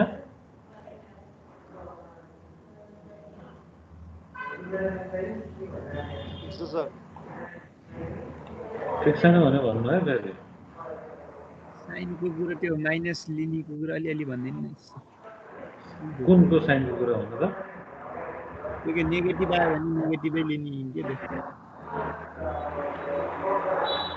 यस्तो हो, मैले के भने भन्दाखेरि जस्तै मैले सुरुमा जोइन्ट एलाई सल्भ गरेँ नि है, जोइन्ट एलाई सल्भ गर्दाखेरि मेरो एडी मेम्बरको मेम्बर फोर्स एफ एडी, मैले त यसलाई त सुरुमा टेन्साइलै मानेर गर्छु हो, यसलाई टेन्साइलै मानेर सल्भ गर्दाखेरि मेरो एडीको मेम्बर फोर्स हेर त यहाँ म यसमा देखाउँछु है, माइनस 0.577 आउँछ हैन? कुनमा यो 1 किलो न्युटन लगाउँदाखेरि अनि त्यसलाई माइनस 1 किलो न्युटन लगाउँदाखेरि हेर्नु त एफ एडी भनेको यो यहाँ 0.5 भयो, यो लगाउँदाखेरि एफ एडीको भ्यालु कति आयो? माइनस 0.577 आयो। यसको अर्थ मैले यसलाई टेन्साइल मानिरहेको थिएँ, यसको नेचर चाहिँ के रहेछ त? कम्प्रेसिभ रहेछ भन्ने कुरा बुझिन्छ। तर यसलाई अहिले माइनसै राखिदिने कि, यसलाई चेन्ज नगरिकन राखिदिए नि भयो, केही फरक पर्दैन है। यसलाई चेन्ज नगरिकन राखे पनि बुझ्ने मान्छेले यसको फोर्सको नेचर चाहिँ कम्प्रेसिभ रहेछ, यहाँ यसले टेन्साइल मानेछ कम्प्रेसिभ रहेछ भन्ने कुरा हुन्छ। मैले यसलाई तपाईँहरूलाई किन चेन्ज नगर्नु भनेको भन्दाखेरि जस्तै तपाईँहरूले यसलाई 0.577 कम्प्रेसिभ भनेर राख्न नै मिल्यो, यसरी देखाउन नै मिल्यो। तर फेरि अर्को जोइन्ट डी गर्दाखेरि जस्तै अब हामीले जोइन्ट डी गऱ्यौँ हैन, जोइन्ट डी गर्दाखेरि फेरि फिगर यस्तो बनाउनु पर्यो। मैले जहिले पनि के नै गर्नु भनेर भनेको छु? टेन्साइलै गर्नु भनेर भनेको छु नि हैन? टेन्साइलै मान्नु भनेर भन्छ। टेन्साइलले गर्न पाइयो, फेरि त्यो चेन्ज गरेर आयो भने यहाँ डिरेक्सन नै चेन्ज गर्न पर्यो हैन? चेन्ज गरेर आयो भने फेरि यो डिरेक्सन नै चेन्ज गर्नु पर्यो, फेरि अनि त्यसपछि बल्ल गर्नु पर्यो क्या। त्यही भएर सधैँ टेन्साइल मानेर गर्ने, भ्यालु यो भ्यालु पोजिटिभ आएको सुरुमा क्यालकुलेट टेन्साइल मान्दाखेरि त्यही लिने, त्यही मान्ने के, त्यही भइसक्यो। त्यो त्यसमा तपाईँको कन्फिडेन्ट भयो भने यो यसरी लेख्यो भने केही फरक चाहिँ परेन क्या है, यसरी लेख्यो भने केही फरक चाहिँ परेन। त्यो चाहिँ दिमागमा राख्नु पर्यो। अब जस्तै यही फिगरमा 1 किलो न्युटन राख्दाखेरि चाहिँ एफ एडीको भ्यालु चाहिँ नेगेटिभ आएको छ, यसलाई टेन्साइल अनि पोजिटिभ गराएर चाहिँ कम्प्रेसिभ लेख्यो, फेरि यता यो टेन्साइल देखायो, इक्वेसन सल्भ गऱ्यो र भ्यालु चाहिँ यो 0.577 यो पोजिटिभ राखिदियो भने चाहिँ फेरि के हुन्छ? बिग्रिन्छ। त्यो भएको भएर चाहिँ मैले यो लेख्न चाहिँ नसिकाएको हो क्या, यो लेख्न चाहिँ नसिकाएको हो क्या। भ्यालु नेगेटिभ आएको छ भने नेगेटिभै राख्ने, पोजिटिभ आएको छ भने पोजिटिभै राख्ने है त। यो भएपछि हाम्रो यसमा आएको यतिसम्म क्यालकुलेट गर्न सकिन्छ है।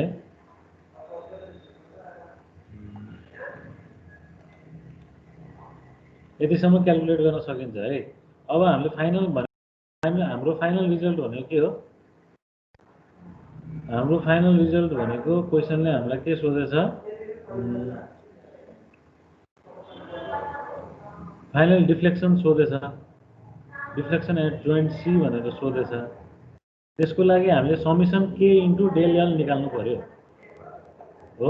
मैले यही भन्छु तपाईँहरूलाई, समिसन के इन्टु यो भनेको समिसन के इन्टु डेल एल हो। डेल एल भनेको फेरि के हो त? PL/AE हो नि है।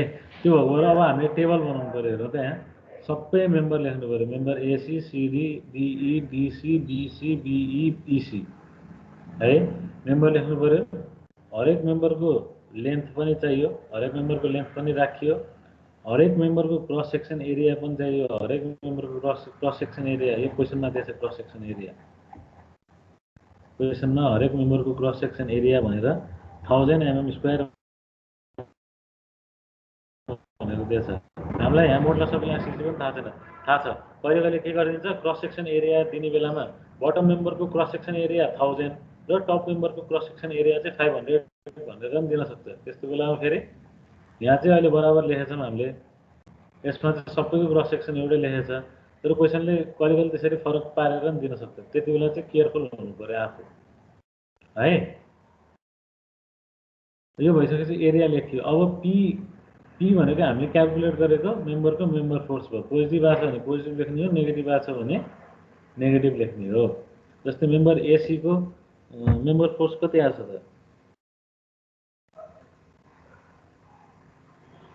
43.3। एसीको कति आएको छ मेम्बर एसीको 43.3 टेन्साइल आएको छ, पोजिटिभ आएको छ, पोजिटिभ राख्यौँ। र मेम्बर एडीको कति आएको छ -86.6 हैन। एडीको -86.6 आएको छ भने माइनसै राख्यौँ। त्यसरी नै पीको सबै राख्यौँ हामी है। अनि के भनेको युनिट लोड लगाउँदाखेरि डेभलप भएको यो मेम्बरमा डेभलप भएको मेम्बर फोर्सेसहरू हो। यो पनि राख्न सकिन्छ। पोजिटिभ आएको छ भने पोजिटिभ राख्ने, नेगेटिभ आएको छ भने नेगेटिभ राख्ने। यो मेम्बर फोर्स पनि राखिसकेपछि हामीले क्याल्कुलेट गर्नु पर्यो डेल एल हो। डेल एल भनेको PL/AE हो। पी भनेको यो नोन छ, एल भनेको थाहा छ, एरिया थाहा छ, र ई भनेको मोडुलस अफ इलास्टिसिटी क्वेसनमा गिभन छ है। क्वेसनमा गिभन छ modulus of elasticity 200 किलोन्युटन per MM square भनेको क्वेसनमा गिभन छ। त्यो चाहिँ यो डेल एल निकाल्न सक्यो। डेल एल छुट्टै निकाल्यौँ हामीले PL/AE गरेर है। डेल एल निकालिसकेपछि फाइनल भनेको हाम्रो के इन्टु डेल एल हो। के इन्टु डेल एल हो। यो इन्टु यो गरेर एल भनेको लेन्थ अफ द मेम्बर।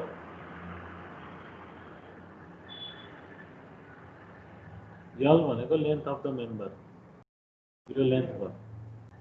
यो एरिया भयो। ए भनेको एरिया, ई भनेको मोडुलस अफ इलास्टिसिटी, पी भनेको यो लोड भयो।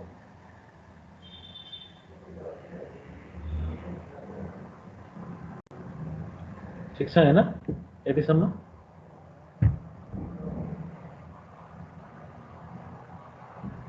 यतिसम्म ठिक छ? यो सम्म के इन्टु डेल एल, यो डेल एल गरेको सम्म के कन्फ्युज छ भने भन्नु है। हामीले पी लोड क्याल्कुलेट गऱ्यौँ त के लोड क्याल्कुलेट गरेको हो नि त। यति दुईटा लोड क्याल्कुलेट गर्नु पर्यो क्या। यो लोड क्याल्कुलेट गरिसकेपछि यो मेम्बर फोर्स, यो भनेको एक्सटर्नल लोडिङले गर्दाखेरि आएको मेम्बर फोर्स भयो हरेक मेम्बरमा। यो AC, AD, DE, BC, BC, BE र इसीमा। यो के फोर्सेस भनेको युनिट लोड लगाएपछि डेभलप भएको मेम्बर फोर्सहरू हो। यो दुईटा निकालिसकेपछि हाम्रो फर्मुला छ समेसन के into del L. Del L भनेको PL/AE हो। PL/AE क्याल्कुलेट गऱ्यौँ। पी भनेको 43, एल भनेको 4000, ए भनेको 1000 र ई भनेको गिभन छ है। PL/AE गर्दाखेरि 0.866। यो सबै हरेक मेम्बरको लागि डेल एलको भ्यालु निस्कियो र फाइनल्ली के इन्टु डेल एल गर्दाखेरि यो रिजल्ट आयो हरेक मेम्बरको लागि। हरेक मेम्बरको यो रिजल्टको सम भनेको के हो त टोटल सम भनेको समेसन, यो मेम्बरको समेसन के इन्टु डेल, यो हरेक मेम्बरको समेसन के इन्टु डेल एल के दिन्छ त डिफ्लेक्सन एट जोइन्ट सी दिन्छ है। यसरी चाहिँ हामीले के निकालिन्छ त गिभन लोडिङले गर्दाखेरि आएको डिफ्लेक्सन चाहिँ कुनै पनि जोइन्टमा निकालिन्छ। अब यसमा यो जोइन्टमा दियो, अर्को जोइन्टमा सोध्न सक्यो, अर्को जोइन्टमा भएको, अर्को जोइन्टमा 1 किलोन्युटन लोड राखेर चाहिँ हामीले क्याल्कुलेट गर्नु पर्यो। जुनमा सोध्यो त्यसैमा राख्ने। जुन जोइन्टमा सोध्यो त्यसमा 1 किलोन्युटन लोड लगाएर राख्नु पर्यो। सर हजुर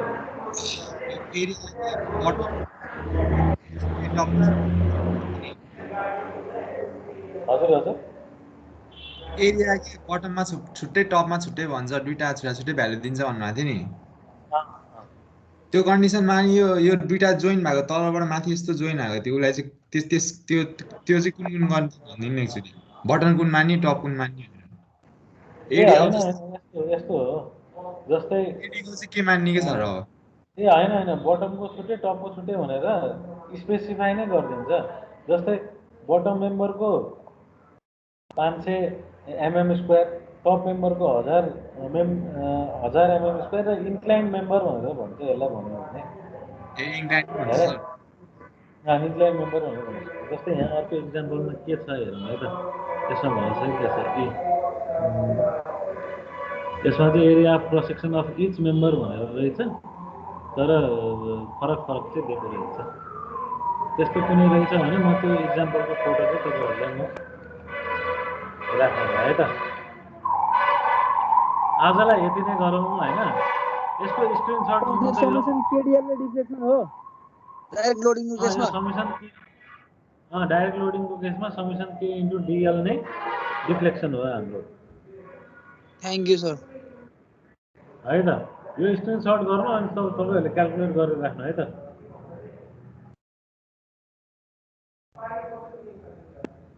यो स्क्रिनसट लिनु त सबैजनाले।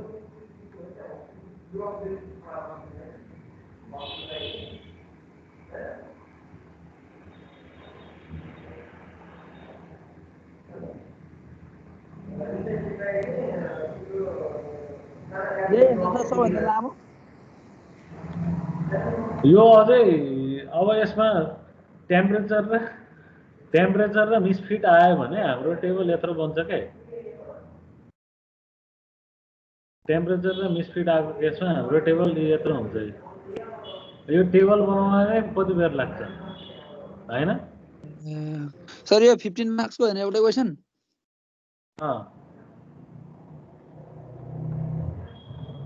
सल्भ गर्न सजिलो तर लेन्थी मात्रै हो है। डिफ्लेक्सन मार्क्स आउँछ होला नि सर भ्याइएन भने। सल्भ गरेर यो मेम्बर फोर्सहरु निकालेको, युनिट लोड राखेर मेम्बर फोर्सहरु निकालेको सर आउँछ मार्क्स आउँछ। भ्याएन भने एटलिस्ट मेम्बर फोर्स निकाल्ने अनि लास्टमा चाहिँ टेबल बनाएर यस्तो यस्तो गरेर गर्न सकिन्छ भनेर चाहिँ लेखिदिन। भ्याएन भने के गर्ने त होइन? छोड्नुभन्दा के लेखेर आइदियो भने त कन्सेप्ट क्लियर रहेछ स्ट्रक्चरको त भ्याइन्छ भन्ने आशै नगरे नि हुन्छ भन्छन् नि त सर सबै। भन्न त भन्छन्, गर्नेले फेरि भ्याउँछन्। फेरि भ्याउनेलाई फेरि टाइमभन्दा अगाडि नै भ्याइदिन्छन्। त्यस्तो पनि हुन्छन् कोही कोही। एक दुईजना मैले तपाईँहरूभन्दा भ्याउँदिन भन्नुहुन्छ। तपाईँहरूभन्दा अघिल्लो सेमेस्टरको एक दुईजना मैले भेटाएको छु। कसैको दुईटा इन्टरनल इक्जाममा दुईटा क्वेसन बाँकी भइरहेको हुन्थ्यो, कसैले चाहिँ 15 मिनट अगाडि भ्याएर निस्केको पनि देखेको छु क्या। त्यो भनेको अब तपाईँहरूले प्र्याक्टिस पनि हिसाबले गर्नुहुन्छ। आयो भने सर हामी दुई पेज अगाडिको नै भ्याउनलाई त लाग्यो रे त अनि के रे टपलो लाग्यो भने सर अब यस्तै हो कि स्ट्रक्चर कहिले के हुन्छ अनएक्सपेक्टेड भइदिन्छ कहिले कहिले। सर यो नोट चाहिँ हामीलाई पीडीएफ पठाइदिनु न। म राखिदिन्छु। प्र्याक्टिस गर्न चाहिँ नछोड्नु है ल। है त, आजलाई म यो रेकर्डिङ स्टप गर्छु। तपाईँहरूको एटेन्डेन्स लिनु पर्यो।